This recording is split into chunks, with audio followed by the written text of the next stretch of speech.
Hello, everyone. This is Dorie Clark, and I am here with Susan McPherson. She is the author of the wonderful new book, The Lost Art of Connecting. It actually came out in 2021 in the midst of the pandemic, so we're definitely going to ask her a lot of questions about how one managed to connect during that time, and also especially now as we are, fingers crossed, coming out of it. But it's a pleasure to be here today. Susan McPherson, thank you for joining us.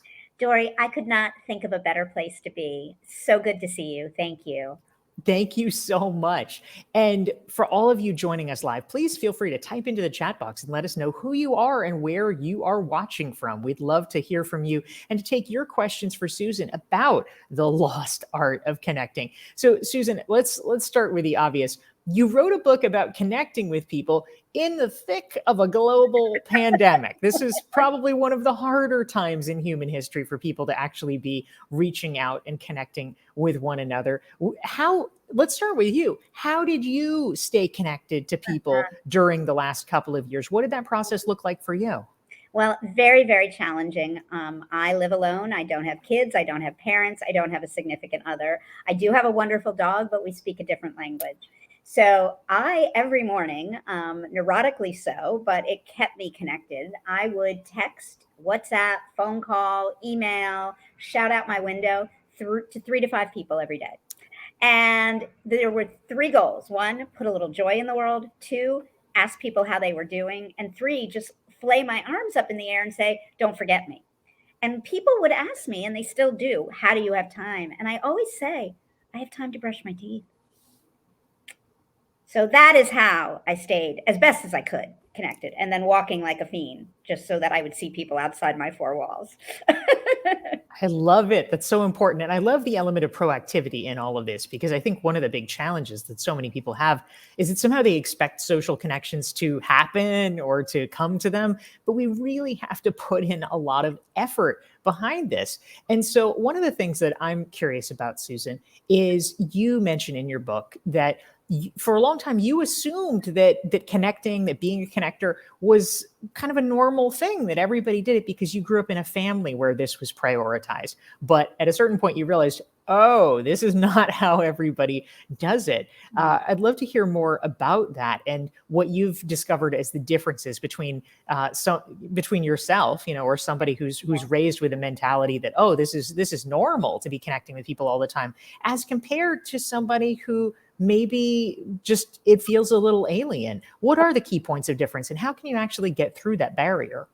Well, first and foremost, you have to understand the benefits that will come, right? If we don't understand from a behavior perspective how building connections, making introductions for people that actually is going to come back to help us, then I can't force you to learn.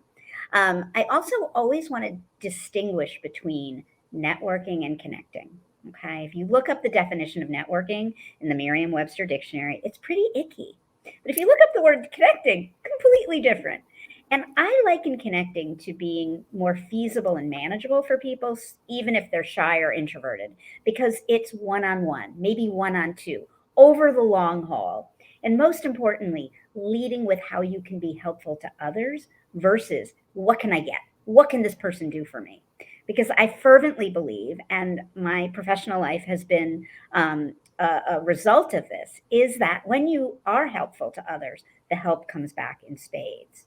And just a side note, I founded my company 9 years ago, McPherson Strategies, at the grand young age of 48. 90% of our business over the last 9 years has been inbound. So what that tells me is making time and space for connections in my 20s, in my 30s, in a good part of my 40s, actually has come back and financially rewarded not only myself, but my 15 employees. So I think that the long and short of it is you have to understand why this is valuable, and you have to get out of the fear that it is you walking into the classic, rubber chicken dinner, if those even still exist, and grabbing cards. This is not that. Such an important point, Susan. We do need to understand what the benefits are, because I think for a lot of people it just seems like a terrible slog, and they don't really understand why. And then, if you're coming into it with the wrong mentality, a lot of times people expect something to magically happen within a week or two of meeting someone. This is a point that you make. Of course, this is not about what happens next week. This is what happens in the next 10 years, 20 years. We don't know. So I think you raised such an important point. We're here with Susan McPherson. She's the author of the new book, The Lost Art of Connecting. And if you're enjoying this conversation, hit the like button, hit the share button so your friends can benefit from it. We want to say hi to some of the great folks who are tuning in and joining us. We're so happy that you're here. We want to say hi to Mirnaz from Louisville. We have our faithful friend Cheryl from Minneapolis, St. Paul. Julie's here from Denver. Vinka's joining us from Burlington. Marina is in Tampa. We have a LinkedIn user from Pittsburgh. Tanya's here from Sacramento. Rosinda from Madrid. Neil is tuning in from Vietnam. Jen from Southern California. Angela from Salt Lake City, and many more. We're so happy all of you are here. Type your questions for Susan McPherson into the chat box. I love it. So many great people. It's like the Tonight Show. Yes, I know. I mean, we're here to have a good time, Susan. That's what it's all about. So, a concept that you talk about in your book is, lots of people, especially during the pandemic, but certainly before as well, were very well versed in FOMO, fear of missing out. You actually propose moving from FOMO to JOMO. Can you talk about what JOMO is and how we can actually make this mental shift? Absolutely. Well, and again, for people who are shy or introverted, I think this is an important story. First of all, the JOMO I'm talking about is not what you think it is. It is not the joy of missing out. It is the joy of meeting others. And to be a better connector, one of the most important and instrumental ways is to be a convener. Now, that can send the fear of God into someone who may be shy. I, unfortunately or fortunately, am an extrovert. You can probably already tell. But in my next life, I'm going to try being an introvert. Regardless, one of the chapters in my book is all about how to be a better connector, even if you are shy or introverted. But the point here is, when you decide that you find joy in meeting others, you don't have to be the only one inviting. Okay, we live in a world where you can get two other people, and Dorie lives this every day because she's also a super connector. And that is, I could gather 3 people for coffee. We could have such a nice conversation that we could repeat it, and I could ask each of those people to invite one other person. And voila, you're up to 10, although I don't think I'm doing my arithmetic correctly. But the notion is, don't ever feel that if you want to truly find joy in meeting others, that you have to do all the inviting. You can bring others in through the power of the crowd, as small as that crowd can be. Yeah, that's such a great point, Susan. I love that. And in fact, I just a couple of days ago in Miami had dinner with a guy who's now become a good friend of mine. And I originally met him because I co-hosted a dinner with a friend of his. And we sort of tasked ourselves with, I'd invite half the people and he'd invite half the people. Yeah. And so it can really create great long-term relationships. I love that. We're here with Susan McPherson. She's the author of The Lost Art of Connecting. If you want to learn more about her book, just go to thelostartofconnecting.com. And if you're enjoying this conversation and want to make sure you never miss one of our weekly LinkedIn Better sessions for Newsweek, then please make sure you go to dorieclark.com/LI. That's LinkedIn. You can follow me on LinkedIn. You can subscribe to my LinkedIn newsletter, and you will get reminders about these sessions. So you can check it out every week. And we have so many great friends tuning in from around the world. We want to say hi to Carlos from Monterrey, Mexico. Rudy is joining us from France. Arun is here from Toronto. Our friend Bernhard from Munich. We have Renee from Costa Rica. Jyoti is joining from India. Shubhadra is here from Guyana. Alan from Rochester. Srinivas from India. Philippos from Athens. Amber from Gold Beach, Oregon. And Yevgenia from Finland. So we're thrilled to have all of you.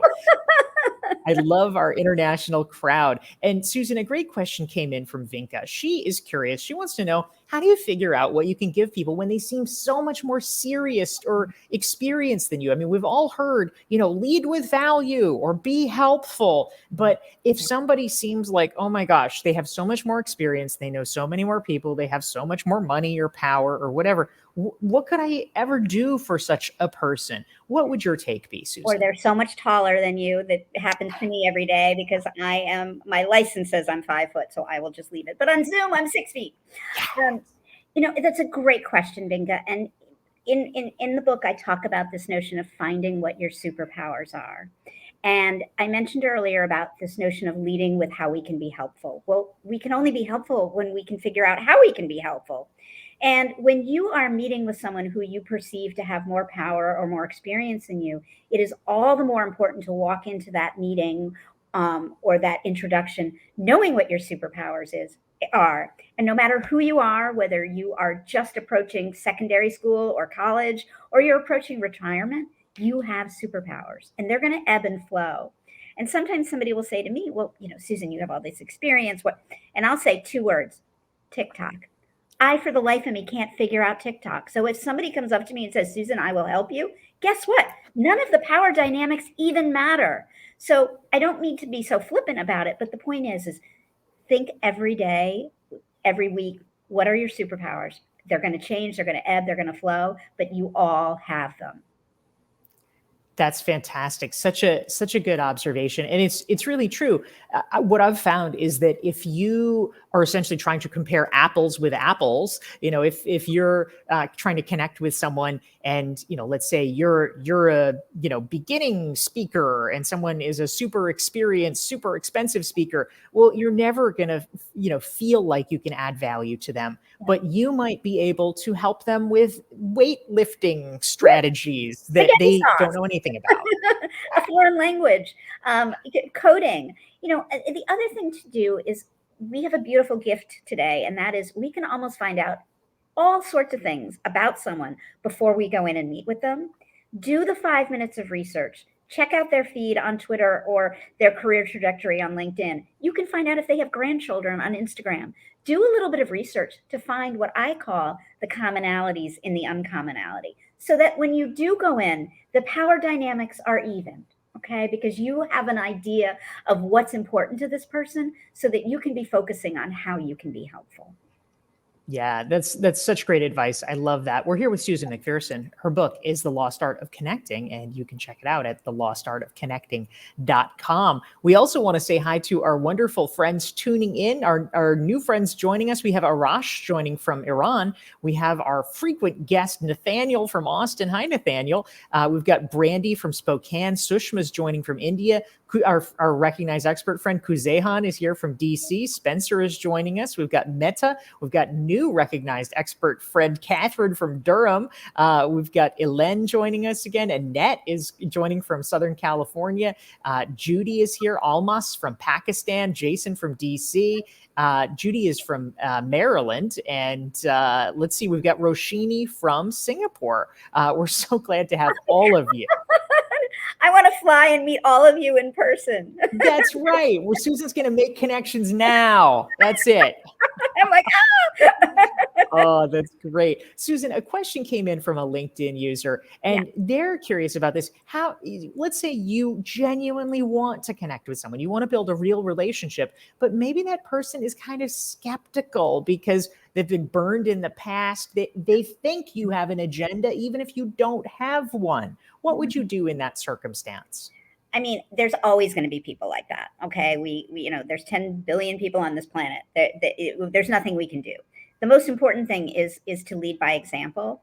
I often ask groups when I'm doing talks, how many of you receive a LinkedIn request from somebody, you hit the accept, and then in an hour they're selling you something? I would imagine if I could see everybody's shows of hands, people would be raising their hands right now. My suggestion is when you connect with somebody on LinkedIn, instead of then immediately trying to market them something that you do for a living or something on the side, instead think of ways you can be helpful to that person. Okay. And if you do it over time, it does become second nature. I'm not suggesting that every room you walk into, LinkedIn or a real room, that you're like, hi, how can I help? How can I help? But look, do the research and listen for clues of ways. Maybe it's an introduction you can make for that person. Maybe it's a newsletter that they should subscribe to. Maybe you can tell them about Dorie Clark's amazing Newsweek program, right? I mean, the thing is, these are ways we can be helpful when sometimes we don't realize just how helpful we can be and how minimum time commitment that they take.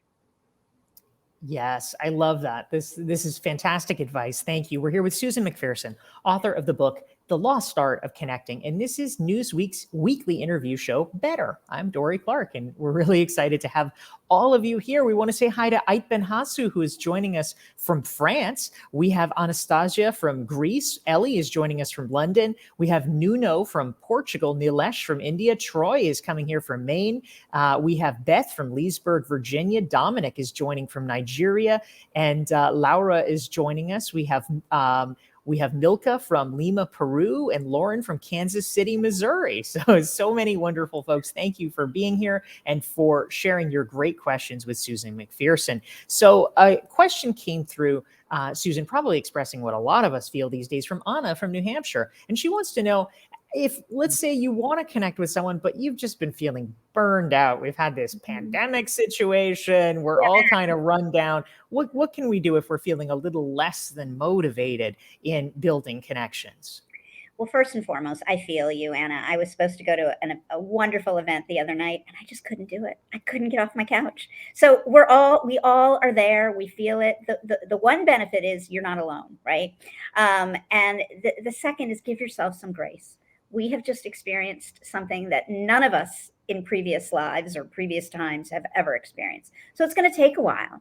And I suggest set some boundaries and set some goals. So instead of maybe connecting, with a new person every other day, you do it once a week. But set goals, and don't beat yourself up when they don't. This isn't life or death.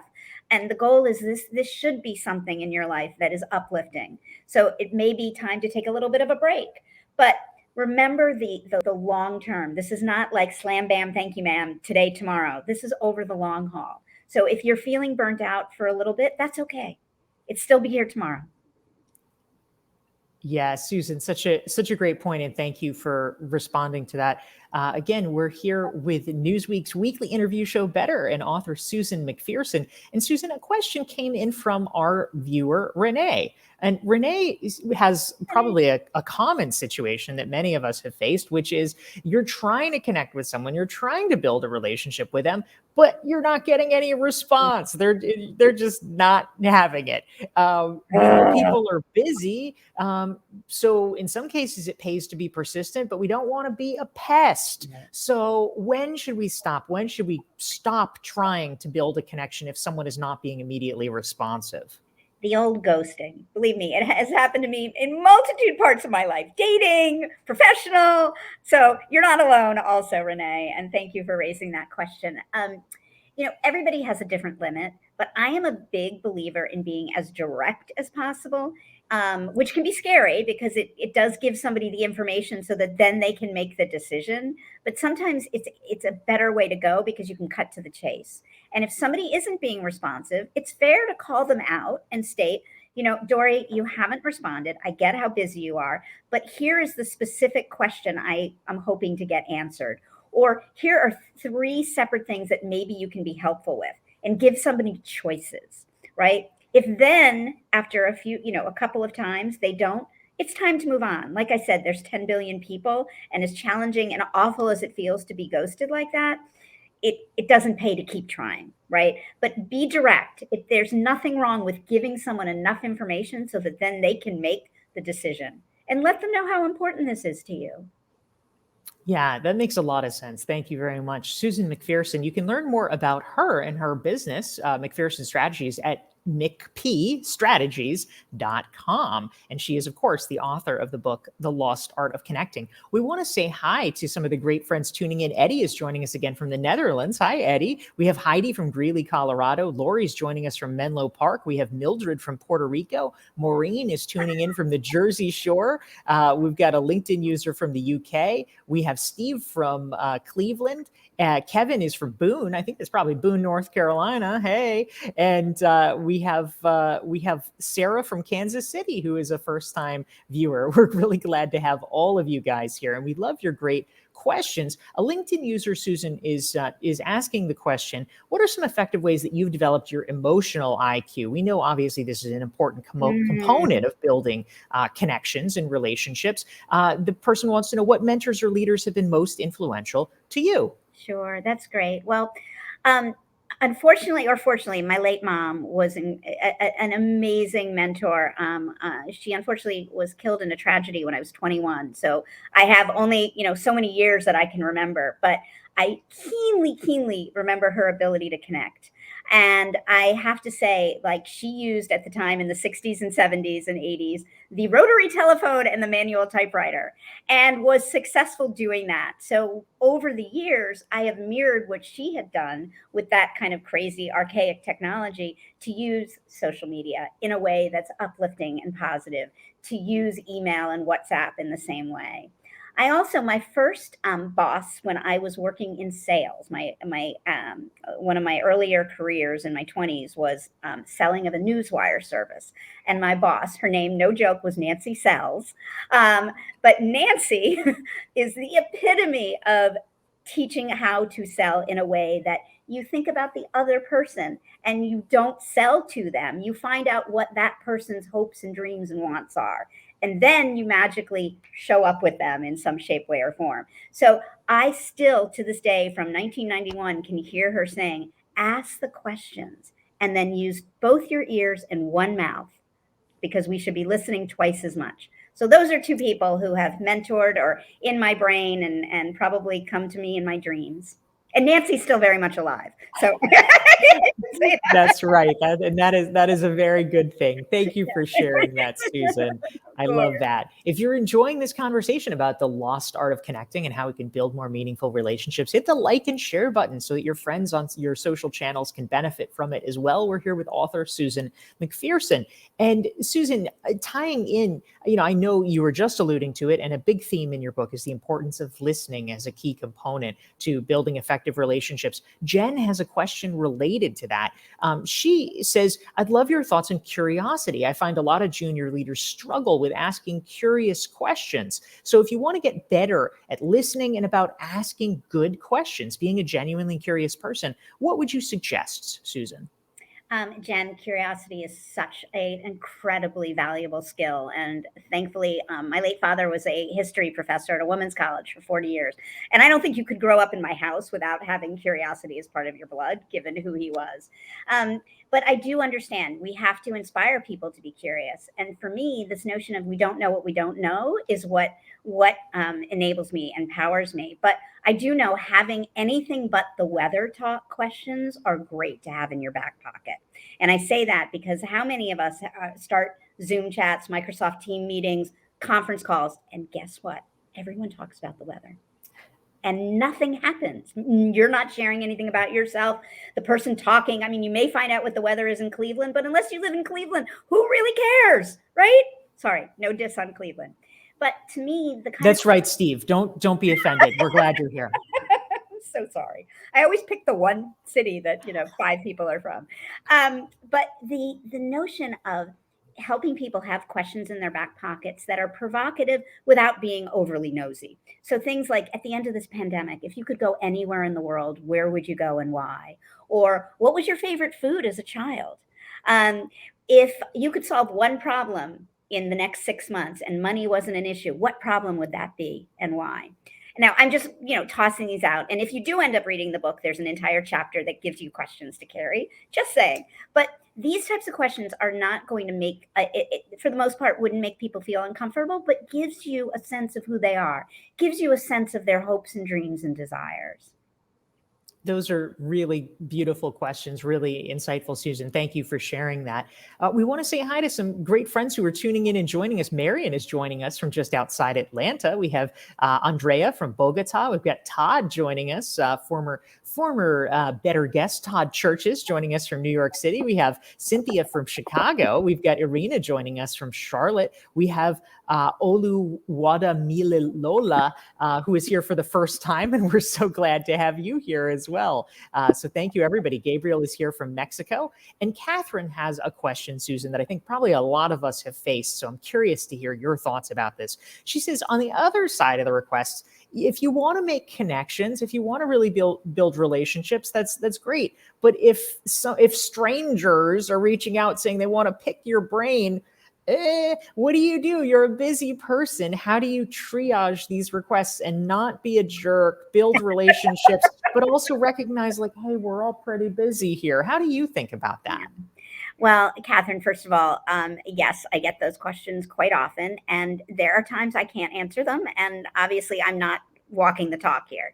But what I do try to do is back to what I was saying earlier is ask, flip the switch and ask the person specifically what that he, she, or they are trying to acquire, because it may mean you don't have to have a meeting. It might mean you can just answer in a quick email, right? So sometimes I like to flip the switch and say, okay, yes, I'm extraordinarily busy, but if there's something very specific you need help with, I can. The other thing is last year I had several health issues and I couldn't be Susan Helpful Susan. And what I started to do was put in and I know I'm going to sound neurotic here, but it's just one way to manage this. I put in my calendar to get back to the people that I couldn't get back. So, August 10th, I woke up and I saw 9 a.m.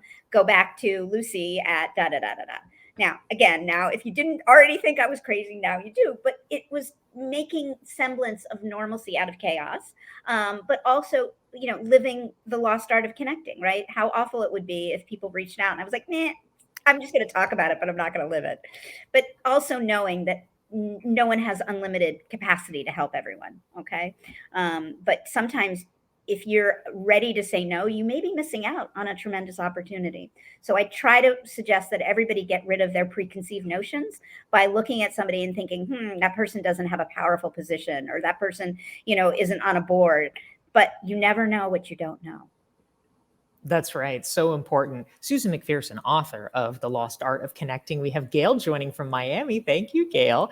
And we have a question coming in also from Florida. We've got Gina in Clearwater. And she says, Susan, you are warm and fuzzy, a natural connector. I think you have a fan here. Gina says, you seem really nice. And I love the question here. What encouragement would you offer to those who are not as warm and fuzzy and immediately likable? What do you think about that? I can tell you many people who don't like me and don't find me warm and fuzzy. So I think it all really depends, and maybe you're just catching me on a good day. But my suggestion is back to that. Think how you can be helpful, right? Do a little research before you're connecting or reconnecting, right? I mean, we have plenty of people in our communities, in our circles that we've lost touch with. So my suggestion is the best way to show up is learn something a little bit about that person so that when you speak to them or reach out to them, you can remind them about it. One of the greatest gifts we can give one another, whether we know them well or not, is to let them know we know something that they have accomplished, that they have completed, whether they won an award or they were recognized, and lead with that. And believe me, I have a feeling you're probably warm and fuzzy too. Such good advice. Thank you, Susan. So picking up on a quick strand from one of your sample questions that you offered us, Susan, Annette in Southern California says she's curious now. Inquiring minds want to know, where do you want to travel post-pandemic and why? Oh, everywhere but my living room. No, I just booked a trip, believe it or not, to Greenland in September to learn more about what's happening to our climate, or what our climate is doing to the continent of Greenland. So I don't know if that was the top of my list, but it was kind of like, you know what, I'm not getting any younger, and Greenland may not be in the same situation in 10 years. So that's where I'm going. I did go, this is crazy, but I went to Antarctica in January 2020. So that was my last trip pre-pandemic. So it seems fitting that Greenland would be my first trip after the pandemic. You were going on the climate change tour, Susan. Props to you. Yeah. Climate change tour. That's so great. I love it. What a good choice. So we're getting to the end of our segment here. We probably have time for one more question, one more last question here. Don't worry, everyone. We'll be back next week. And remember, if you want to make sure you never miss one of our better shows, it's 9 a.m. Pacific, 12 p.m. Eastern on Thursdays, the Newsweek Better Show. If you go to DorieClark.com. You can download a free self-assessment and sign up for my email list, and you'll get reminders. But the last question, Susan, Brandy wants to know, she said, you shared your idea of connecting with 3 to 5 people a day. Maybe you could just tell us a little bit more, like, what are the mechanics? How do you do this? For people who are inspired, they say, okay, I'm with you, Susan, I want to do it. What does it actually look like to reach out and make those connections? Well, I have to say, it isn't like I don't have a spreadsheet. And I also want to just, suggest it can be 1 to 2, it can be 2 to 4. You do not have to do 3 to 5. And it can be once a week, right? I want to set like realistic expectations. To me, anybody ever like taking a walk and somebody pops in their brain? Does that ever happen to people? Right? And guess what we do? We say, you know what, I'm going to get back to that person later. What I do is the 3 people who come to my mind, I reach out to right then and there. I'm going to say pussyfoot, if that's even still a terminology. I'm aging myself, but I don't like diss around. I'm just going to do it. And I don't do it with the expectation of a response. I do it just to say, Dorie, you popped in my brain. I'm thinking of you and sending a little bit of light your way. That's it. I wish there was a much more complicated, but it's my way of getting some dopamine in my body before I have my coffee. I love it. Well, I think actually the simplicity and the organic nature of it makes it attainable for people. I think sometimes people expect to say, "Oh, I have the world's most massive Salesforce database," and I think it's actually reassuring that that it's a much more organic process. So she's walking the talk here, everyone. It's Susan McPherson. She is the author of the book, The Lost Art of Connecting. If you want to learn more or pick up a copy, go to thelostartofconnecting.com. Thank you all for tuning in. And Susan McPherson, thank you for being our guest. Oh my God, I don't want to leave. Can I stay? This is so fun. I know, we're going to totally have to have you back. This is fantastic.